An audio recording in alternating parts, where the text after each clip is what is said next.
Good morning বন্ধুরা, আশা করছি তোমরা সকলেই খুব ভালো আছো আর আমিও বেশ ভালো আছি। আজকে হচ্ছে সোমবার, ঘড়িতে সময় হচ্ছে এখন ওই 11টা মতো। তো এখন থেকেই তোমাদের সাথে নিয়ে ব্লগটা স্টার্ট করে দিচ্ছি আর আশা রাখছি আমার আজকের ব্লগটিও তোমাদের বরাবরের মতোই ভালো লাগবে। তো ঘুম থেকে উঠেছি ওই 8টা মতো হবে, যেহেতু আজকে সোমবার, মেয়ের স্কুল আছে, বাট মেয়ে স্কুল যায়নি কারণ ওর হঠাৎ করে শরীরটা খারাপ লাগছে। তো অনেকটা পরেই ও বললো যে মা স্কুল যাবো না, শরীরটা খারাপ লাগছে, তাই আমিও আর জোর করলাম না, পাঠালাম না। কারণ হচ্ছে স্কুলের পর আবার দুটো টিউশন আছে, তাই স্কুলটা অফ করে দিলাম, টিউশন দুটো কামাই করব না, তো টিউশন দুটোই পাঠাবো আর কি। তো ওই জন্য যেহেতু সকালে ঘুম থেকে উঠেছি, তাই ভাবলাম বসে না থেকে কাজবাজগুলো একটুখানি এগিয়ে রাখি, তাই রান্নাঘরে কিছুটা কাজ এগিয়ে রেখেছি। যদিও সব রান্না এখনো কমপ্লিট হয়নি, কিন্তু রান্নার কাজ হাফ এগোনো মানেই কিন্তু অনেকটা কাজ এগোনো। আমার যেন মনে হয় পৃথিবীর অর্ধেক কাজ আমি সেরে ফেলেছি, কিন্তু সংসারে বাকি যা কাজকর্ম সেগুলোতে কিন্তু এখনও হাত দিইনি, সেগুলো এখন সারবো। তো এইমাত্র টিফিনটাও সারলাম, আর টিফিন খাওয়ার পরেই খেয়ে নিচ্ছি 1 কাপ চা। তো এখন ফুল অন এনার্জি হয়ে গেছে একদম, এখন ঘরের সমস্ত কাজবাজগুলো সেরে নেবো। আর আজকে ভীষণভাবে মানে দারুণ একদম রোদ্দুরও উঠেছে, তাই মন মেজাজ একদম চনমনে হয়ে আছে, কাজে অনেকটা এনার্জি পেয়ে গেছি। তো মেশিনেও কি বলো তো, এক মেশিন জামা কাপড়ে জমা পড়ে আছে, কদিন ধরে কাচবো ভেবেও কাছাকাছি করা হয়নি। তো আজকে মেশিনটাও চালিয়ে দেবো, কারণ মেশিনে এক গাদা জামা কাপড় না হলে তো কাচা যায় না, তাই কদিন ধরে জমাতে হয়। তো আজকে যেহেতু ভালো রোদ্দুরটা উঠেছে, বেশ জামা কাপড়গুলো কেচে দিলে শুকিয়ে যাবে, তাই মেশিনটাও চালিয়ে দিয়ে এদিকের কাজকর্মগুলো সারবো, আর রান্নার যেটুকু কাজ বাকি আছে সেটুকুও সেরে নেব। আর মেয়ে দেখো এখন এখানে এই যে শুয়ে আছে, আর এই যে আরেকজন যার সামনে একদম দরজায় করা যাচ্ছে পরীক্ষা, যাই হোক সে তার কাজ করছে। চলো আমি আমার কাজকর্মগুলো সেরে নিই, তো তোমাদের সাথে আবার পরে কথা বলছি।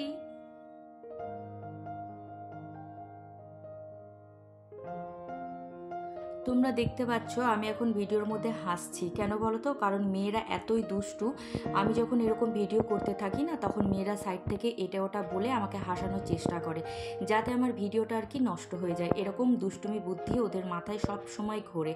তো আমি আজকে কি করেছি, ভিডিওটা আর কিন্তু কোনো রকম ডিলিট করিনি। অন্য সময় কি করি, যেহেতু ওরা অনেকটা হাসিয়ে দেয় বা মজা করে, তার জন্য আমি কিন্তু আবার একটুখানি ভিডিও ক্লিপ নিই ওটাকে বাদ দিয়ে। তো আজকে কি করেছি, যে তোরা আমাকে যতই হাসা যতই যাই বল, আমি কিন্তু এই ভিডিওটাই রেখে দেব। তাহলে কি হবে বলো তো, ওরা এই দুষ্টুমিটা আর করবে না। আর যাই হোক, এদিকে দেখো রান্নাঘরের কি অবস্থা।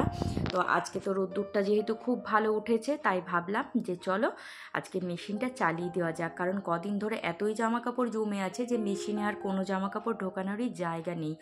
তো মেশিনটা চালিয়ে দিয়ে আমি রান্নাঘরে যাব, তাহলে ততক্ষণে রান্নাঘরের কাজ সারতে সারতে মেশিনটার সব কিছু জামা কাপড়টা কাচা হয়ে যাবে। কারণ যেহেতু বিছানার মোটা মোটা চাদরগুলো আছে, তাই কি বলো তো, একটু মানে বেশি টাইম দিয়েই কাচতে দেবো আর কি। যদি ওই কুইক ওয়াশে দিই, তাহলে ওই 8 ঘন্টার মধ্যেই সবটা কমপ্লিট হয়ে যায়। ওতে করে কি হয়, ভালো কিন্তু পরিষ্কার হয় না। যেদিন আমি মোটা বেডশিটগুলো দিই, সেদিন কিন্তু কি করি বলো তো, একটু বেশি টাইম দিয়ে মেশিনটা চালিয়ে দিই। তো এদিকে দেখো, যেহেতু রান্না তো দেখলে সবজি, ডাল, উচ্ছে ভাজা আর ফুলকপি আলু ডিম দিয়ে একটা তরকারি হয়ে গেছে। তো আজকে আবার ভাবলাম একটু বড়ি আর আলু দিয়ে পোস্ত করব। তো হাজব্যান্ড বলেছিল যে বড়ি আলু পোস্তটা একটু করতে আর কি, ওর খেতে ভীষণ কদিন ধরে ইচ্ছে করছে। তো ওই জন্যই আর কি আজকে বড়ি আলু পোস্তটা বানাচ্ছি, আর এইটা একটু বেশ মানে একদম শুকনো শুকনো করেই বানাবো। তো দেখো এদিকে আমি আলুটা ভেজে নিয়ে একদম জল দিয়ে নুন দিয়ে বসিয়ে দিলাম সিদ্ধ করতে, আর তার আগে কিন্তু আমি বড়িটা ভেজে তুলে রেখেছি, আর তেলে সামান্য একটু কালো জিরে ফোড়ন দিয়েছিলাম। ওদিকে আলুটা সিদ্ধ করতে বসিয়ে দিয়ে চলে এসেছি ঘরে, এই যে বিছানাগুলো তুলে পরিষ্কার পরিচ্ছন্ন করে নিতে। তো সমস্ত বিছানায় দেখো একদম গুছিয়ে তুলে খাটের বক্সের মধ্যে ঢুকিয়ে দিচ্ছি, আর এখন চাদরটা টান টান করে পেতে নিয়ে এই যে একটু ঝেড়ে দিচ্ছি, ব্যাস তাহলেই এই ঘরটা মোটামুটি কমপ্লিট হয়ে যাবে। আর আজকে কিন্তু অনেকটাই ঠান্ডা কম, আর যেহেতু কি বলতো একটু বেশ সকাল সকাল ঘুম থেকে উঠেছি, রান্নাবান্না কাজবাজ মোটামুটি প্রায় হয়েই এসেছে, তো বেশ মনটাও খুশি খুশি হয়ে আছে। কি বলতো, সময়ে যদি ঘুম থেকে ওঠা যায়, একটু সকাল সকাল ঘুম থেকে উঠতে পারলেই কিন্তু সমস্ত কাজকর্মই দেখবে সময়ের মধ্যে হয়ে যায়, আর সময়ের মধ্যে কাজ করে নেওয়া মানেই কিন্তু মনটা অনেকখানি খুশিতে ভরে যাওয়া। আমাদের কি বলতো, গৃহিণীদের সব সময় সময়টা মেনটেন করে কিন্তু চলতেই হয়, কারণ সময় হচ্ছে মহা মূল্যবান একটা জিনিস। সময়ের মূল্য যদি সময়ে না দিই, তাহলে কিন্তু সব কিছু ক্ষেত্রেই আমাদের অনেকটা পিছিয়ে পড়তে হয়। আর পিছিয়ে পড়তে কেই বা চায়, সবাই কিন্তু চায় জীবনে এগিয়ে গিয়ে সফলতা পেতে। আর পৃথিবীর সব কিছুই কিন্তু সময়ের কাছে মূল্যহীন। সঠিক সময়ে সঠিক সিদ্ধান্ত না নেওয়ার ফলে পরে কিন্তু ভীষণভাবে আফসোস করতে হয়।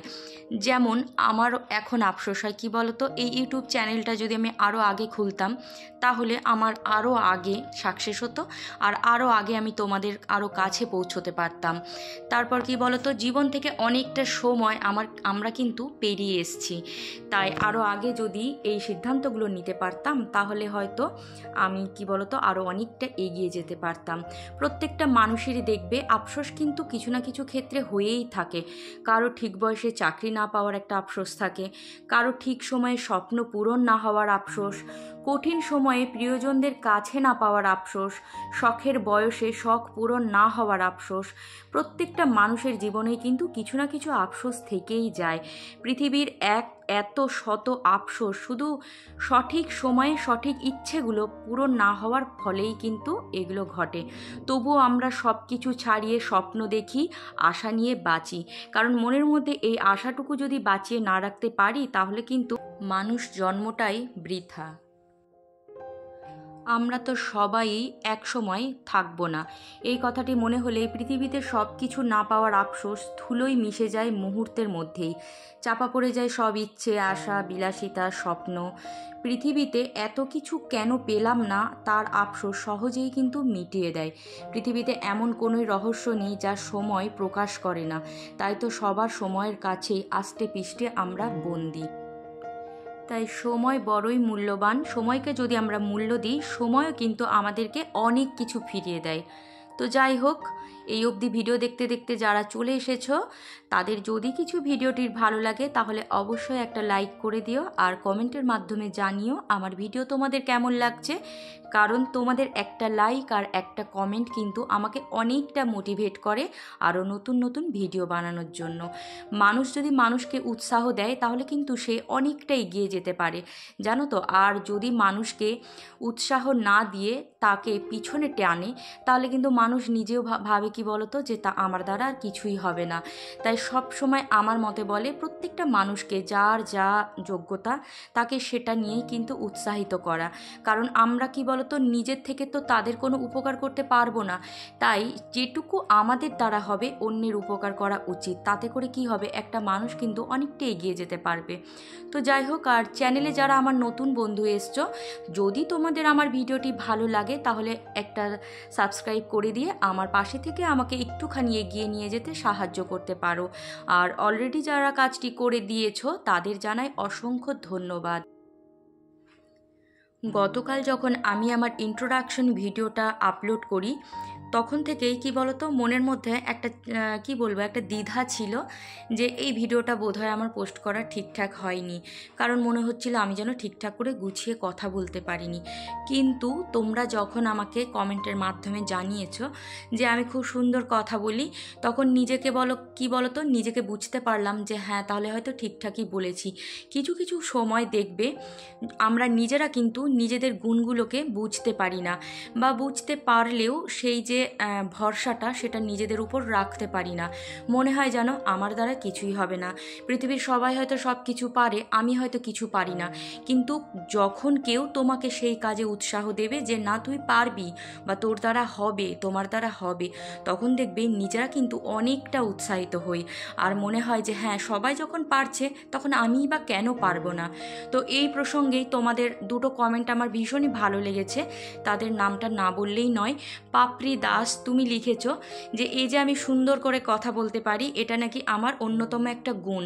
তো তোমাকে অসংখ্য ধন্যবাদ। আসলে কি বলতো, যাদের মনটা ভালো হয় তাদের কিন্তু অন্যকে প্রশংসা করার সেই কি বলবো যোগ্যতাটাও থাকে। এটাও কিন্তু তোমার একটা মহৎ গুণ যে তুমি সেই প্রশংসার জায়গাটা দিতে পেরেছো বা মন খুলে প্রশংসা করতে পেরেছো। কারণ প্রশংসা করাও কিন্তু সবার দ্বারা হয় না, জানো তো। যাদের মন পরিষ্কার হয়, সহজ সরল হয়, মনটা ভালো হয় বা উদার মনের হয়, তারাই কিন্তু অন্যের প্রশংসা করতে পারে।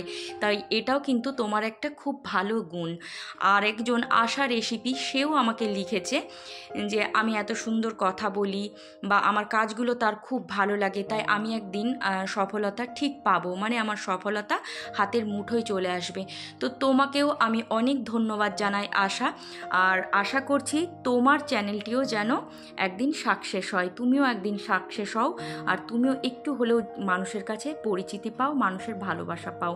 কি বলো তো, আমরা সবাই সবার পাশে যদি একটুখানি থাকি তাহলে কিন্তু এই যে পথটা আমাদের অনেকটাই সহজ হয়ে যায়। কারণ একতা হচ্ছে কি বলো তো, অনেকটা সহজ পদ্ধতিতে আমাদেরকে কিন্তু সফলতা এনে দিতে পারে। একটা মানুষ একা একা যখন কোনো কিছু পারে না, দেখবে একসাথে সেই কাজটা কিন্তু অনেকটা সহজ হয়ে যায়। তাই আমি আরও যারা আছো, যারা হয়তো আমার ভিডিও রেগুলার দেখো কিন্তু কমেন্ট করো না, তো তাদেরকেও ধন্যবাদ জানাচ্ছি। আর যদি পারো, তোমাদের মনে হয় তাহলে অবশ্যই আমার ভালো বলো খারাপ বলো সবটাই কিন্তু তোমরা আমাকে কমেন্টের মাধ্যমে জানিও। আর তোমরা যদি আমাকে জানাও তাহলে কি হবে, আমার যে যা কিছু দোষ বলো বা ত্রুটি বলো সেগুলো কিন্তু আমি সংশোধন করার একটা সুযোগ পাবো। আর যদি তোমরা আমাকে আমার ভুলটা ধরিয়ে না দাও তাহলে তো আমি সেই নিজেকে সংশোধন করতে পারবো না। অবশ্যই যদি আমি মনে করি যে হ্যাঁ ওটা আমার ভুল, কারণ অন্যের কাছে যেটা ভুল বলে মনে হবে সেটা আমার কাছে আবার ভুল নাও হতে পারে, তবে কি বলো তো, আমি সেটা তোমাদের কাছে ক্ল্যারিফিকেশন করতে পারবো। তো এটাই বলার ছিল। আর এদিকে দেখো, বড় মেয়ে স্নান করেছে, স্নান করার পর ভিজে গামছাটা চেয়ারের মধ্যে রেখে দিয়েছে, মানে এটা কে মেলে দেবে, মা মেলে দেবে। তো যেহেতু তার সামনেই এইচএস পরীক্ষা, তাই তাকেও বেশি কিছু বলছি না, ভীষণই চাপের মধ্যেই আছে। কারণ আমাদের সময় পড়াশোনার চাপ একরকম ছিল, আর এখনকার বাচ্চাদের কিন্তু পড়াশোনার চাপ অনেকটাই বেশি। কারণ এখন নিজের পায়ে দাঁড়াতে গেলে, এস্টাবলিশড হতে গেলে এই চাপটা কিন্তু নিতেই হবে, কিছুই করার নেই, যেমন যুগ তেমনই চলতে হবে, নইলে ওই যে সেই পিছিয়ে পড়তে হবে। আর পিছিয়ে পড়তে কেই বা চায়। তো আজকের মতো টাটা, দেখা হবে আবার পরের ভিডিওতে।